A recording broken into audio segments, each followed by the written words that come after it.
जय राम जय राम जय जय राम सिया राम जय जय सिया राम। श्री तुलसीदास जी कहते हैं, बेलें और वृक्ष मांगने से ही मधु मकरंद टपका देते हैं। गौएं मनचाहा दूध देती हैं। धरती सदा खेती से भरी रहती है। त्रेता में सतयुग की करनी सतित हो गई। समस्त जगत के आत्मा भगवान को जगत का राजा जानकर पर्वतों ने अनेक प्रकार की मणियों की खाने प्रकट कर दी। सब नदियां श्रेष्ठ शीतल निर्मल और सुखप्रद स्वादिष्ट जल बहने लगी। समुद्र अपनी मर्यादा में रहते हैं। वे लहरों के द्वारा किनारों पर रतन डाल देते हैं, जिन्हें मनुष्य पा जाते हैं। सब तालाब कमलों से परिपूर्ण हैं। दसों दिशाओं के विभाग अत्यंत प्रसन्न हैं। श्री रामचंद्र जी के राज्य में चंद्रमा अपनी अमृतमयी किरणों से पृथ्वी को पूर्ण कर देते हैं। सूर्य उतना ही तपते हैं जितने की आवश्यकता होती है, और मेघ मांगने से जब जहाँ जितना चाहिए उतना ही जल देते हैं। प्रभु श्री राम जी ने करोड़ों अश्व मेघ यज्ञ किए और ब्राह्मणों को अनेकों दान दिए। श्री रामचंद्र जी वेद मार्ग के पालने वाले, धर्म की धुरी को धारण करने वाले, प्रकृति जन्य सत्य रज तम तीनों गुणों से अतीत और भोगों में इंद्र के समान हैं। शोभा की खान, सुशील, विनम्र सीता जी सदा पति के अनुकूल रहती हैं। वे कृपा सागर श्री राम जी की प्रभुता को जानती हैं और मन लगाकर उनके चरण कमलों की सेवा करती हैं। यद्यपि घर में बहुत से दास दासियां हैं और वे सभी सेवा में विधि में कुशल हैं, तथापि स्वामी की सेवा का महत्व जानने वाली श्री सीता जी घर की सब सेवा अपने ही हाथों से करती हैं और श्री रामचंद्र जी की आज्ञा का अनुसरण करती हैं। कृपा सागर श्री रामचंद्र जी जिस प्रकार से सुख मानते हैं, श्री जी वही करती हैं, क्योंकि वे सेवा की विधि को जानने वाली हैं। घर में कौशल्या आदि सभी सासुओं की सीता जी सेवा करती हैं। उन्हें किसी बात का अभिमान और मद नहीं है। शिव जी कहते हैं, हे उमा जग जननी रमा, सीता जी ब्रह्मा आदि देवताओं से वंदित और सदा आनंदित हैं। देवता जिनका कृपा कटाक्ष चाहते हैं, परंतु वे उनकी ओर देखती भी नहीं।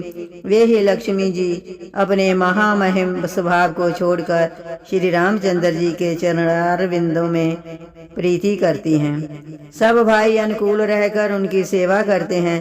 श्री राम जी के चरणों में उनकी अत्यंत अधिक प्रीति है। वे सदा सुख का मुखारविंद ही देखते रहते हैं कि कृपाल श्री राम जी कभी हमें कुछ सेवा करने को कहें। श्री रामचंद्र जी भी भाइयों पर प्रेम करते हैं और उन्हें नाना प्रकार की नीतियां सिखलाते हैं। नगर के लोग हर्षित रहते हैं और सब प्रकार के देव दुर्लभ भोग भोगते हैं। वे दिन रात ब्रह्मा जी को मनाते रहते हैं और उनसे श्री रघुवीर के चरणों में प्रीति चाहते हैं। सीता जी के लव और कुश ये दो पुत्र उत्पन्न हुए, जिनका वेद पुराणों ने वर्णन किया है। वे दोनों ही विजयी, नम्र और गुणों के धाम हैं और अत्यंत सुंदर हैं, मानो श्री हरि के प्रतिबिंब ही हों। दो दो पुत्र सभी भाइयों के हुए, जो बड़े ही सुंदर, गुणवान और सुशील थे, जो बौद्धिक ज्ञान, वाणी और इंद्रियों से परे और अजन्मा है तथा माया, मन और गुणों के परे हैं। वे सच्चिदानंद घन भगवान श्रेष्ठ नर लीला करते हैं। प्रातःकाल सरयू जी में स्नान करके ब्राह्मणों और सज्जनों के साथ सभा में बैठते हैं। वशिष्ठ जी वेद और पुराणों की कथाएं वर्णन करते हैं और श्री राम जी सुनते हैं, यद्यपि वे सब जानते हैं। वे भाइयों को साथ लेकर भोजन करते हैं। उन्हें देखकर सभी माताएं आनंद से भर जाती हैं। भरत जी और शत्रुघ्न जी दोनों भाई हनुमान जी सहित उपवनों में जाकर वहां बैठकर श्री राम जी के गुणों की कथाएं पूछते हैं और हनुमान जी अपनी सुंदर बुद्धि से उन गुणों में गोता लगाकर उनका वर्णन करते हैं। श्री रामचंद्र जी के निर्मल गुणों को सुनकर दोनों भाई अत्यंत सुख पाते हैं और विनय करके बार बार कहलवाते हैं। सबके यहाँ घर घर में पुराणों और अनेक प्रकार के पवित्र रामचरित्रों की कथा होती है। पुरुष और स्त्री सभी रामचंद्र जी का गुणगान करते हैं और इस आनंद में दिन रात का बीतना भी नहीं जान पाते। जब भगवान श्री रामचंद्र जी स्वयं राजा होकर विराजमान हैं, उस अवधपुरी के निवासियों के सुख और संपत्ति के समुदाय का वर्णन हजारों शेष जी भी नहीं कर सकते। नारद आदि, सनक आदि मुनीश्वर सब कौशलराज श्री रामचंद्र जी के दर्शन के लिए प्रतिदिन अयोध्या आते हैं और उस दिव्य नगर को देखकर वैराग्य भूल जाते हैं। दिव्य स्वर्ण और रत्नों से बनी हुई अटारियां हैं, उनमें मणि रत्नों की अनेक रंगों की सुंदर ढली हुई फर्शें हैं। नगर के चारों ओर अत्यंत सुंदर परकोटा बना है, जिस पर सुंदर रंग बिरंगे कंगूरे बने हैं। मानो नवग्रहों ने बड़ी भारी सेना बनाकर अमरावती को आकर घेर लिया हो। पृथ्वी पर अनेकों रंगों के दिव्य कांचों और रत्नों की गच बनाई हुई ढाली गई है, जिसे देखकर श्रेष्ठ मुनियों के भी मन नाच उठते हैं। उज्ज्वल महल ऊपर आकाश को छू रहे हैं। महलों पर के कलश अपने दिव्य प्रकाश से मानो सूर्य चंद्रमा के प्रकाश की भी निंदा करते हैं। महलों में बहुत सी मणियों से रचे हुए झरोखे सुशोभित हैं और घर घर में मणियों के दीपक शोभा पा रहे हैं। घरों में मणियों के दीपक शोभा दे रहे हैं। मूंगों की बनी हुई देहलियां चमक रही हैं। मणियों के खंभे हैं। मरकत मणियों से जड़ी हुई सोने की दीवारें ऐसी सुंदर हैं मानो ब्रह्मा ने खास तौर से बनाई हों। महल सुंदर, मनोहर और विशाल हैं। उनमें सुंदर स्फटिक के आंगन बने हैं। प्रत्येक द्वार पर बहुत से खरादे हुए हीरों से जड़े हुए सोने के किवाड़ हैं। घर घर में सुंदर चित्रशालाएं हैं, जिनमें श्री राम जी के चरित्र बड़ी सुंदरता के साथ संवार कर अंकित किए हुए हैं। जिन्हें मुनि देखते हैं तो वे उनके भी चित्त को चुरा लेते हैं। सभी लोगों ने भिन्न भिन्न प्रकार की पुष्पों की वाटिकाएं जतन करके लगा रखी हैं, जिनमें बहुत जातियों की सुंदर और ललित लताएं सदा बसंत की तरह फूलती रहती हैं। भौरे मनोहर स्वर से गुंजार करते हैं। सदा तीनों प्रकार की सुंदर वायु बहती रहती है। बालकों ने बहुत से पक्षी पाल रखे हैं, जो मधुर बोली बोलते हैं और उड़ने में सुंदर लगते हैं। मोर, हंस, सारस और कबूतर घरों के ऊपर बड़ी ही शोभा पाते हैं। वे पक्षी मणियों की दीवारों में और छत में जहाँ तहाँ अपनी परछाई देखकर वहाँ दूसरे पक्षी समझकर बहुत प्रकार से मधुर बोली बोलते और नृत्य करते हैं।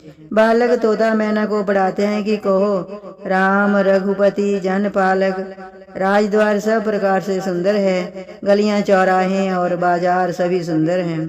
सुंदर बाजार हैं जो वर्णन नहीं करते बनता। वहाँ वस्तुएं बिना ही मूल्य मिलती हैं। जहाँ स्वयं लक्ष्मीपति राजा हों, वहाँ की संपत्ति का वर्णन कैसे किया जाए। बजाज कपड़े का व्यापार करने वाले, सराफ रुपए पैसे का लेन देन करने वाले आदि वणिक व्यापारी बैठे हुए ऐसे जान पड़ते हैं मानो अनेक कुबेर हों। स्त्री, पुरुष, बच्चे और बूढ़े जो भी हैं, सब सुखी, सदाचारी और सुंदर हैं।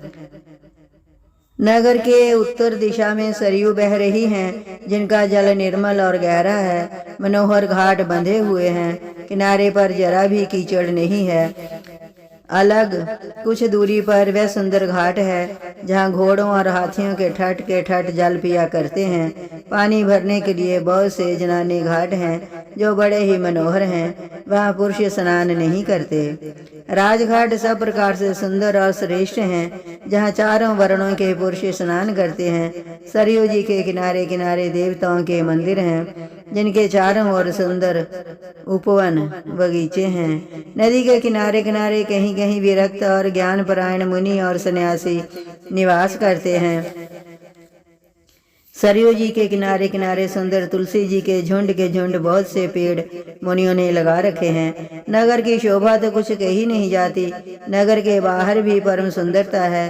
श्री अयोध्यापुरी के दर्शन करते ही संपूर्ण पाप भाग जाते हैं। वहाँ वन, उपवन, बावलियां और तालाब सुशोभित हैं। अनुपम बावलियां, तालाब और मनोहर तथा विशाल कुएं शोभा दे रहे हैं, जिनकी सुंदर रत्नों की सीढ़ियां और निर्मल जल देखकर देवता और मुनि तक मोहित हो जाते हैं।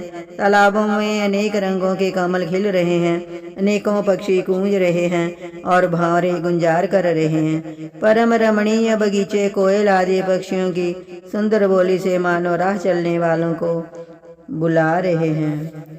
स्वयं लक्ष्मीपति भगवान जहाँ राजा हों, उस नगर का कहीं वर्णन किया जा सकता है। अणिमा आदि 8 सिद्धियां और समस्त सुख संपत्तियां अयोध्या में छा रही हैं। लोग जहाँ तहाँ श्री रघुनाथ जी के गुण गाते हैं और बैठकर एक दूसरे को यही सीख देते हैं कि शरणागत का पालन करने वाले श्री राम जी को भजो। शोभा, शील, रूप और गुणों के धाम श्री रघुनाथ जी को भजो। कमल नयन और सांवले शरीर वाले को भजो। पलक जिस प्रकार नेत्रों की रक्षा करती हैं, उसी प्रकार अपने सेवकों की रक्षा करने वाले को भजो। सुंदर बाण, धनुष और तरकस धारण करने वाले को भजो। संत रूपी कमल बन के खिलाने को लिए सूर्य रूप रणधीर श्री राम जी को भजो। काल रूपी भयानक सर्प के भक्षण करने वाले श्री राम रूप गरुड़ जी को भजो।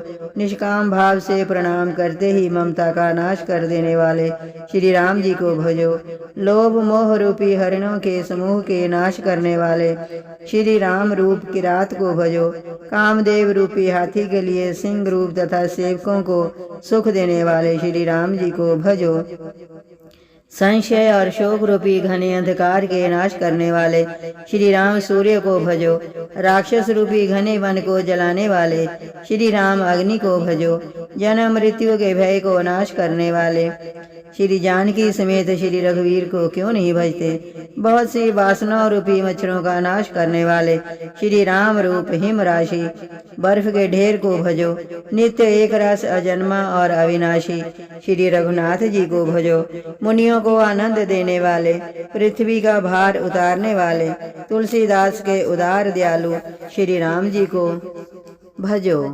जय राम जय राम, जय जय राम, सिया राम, जय जय सिया राम।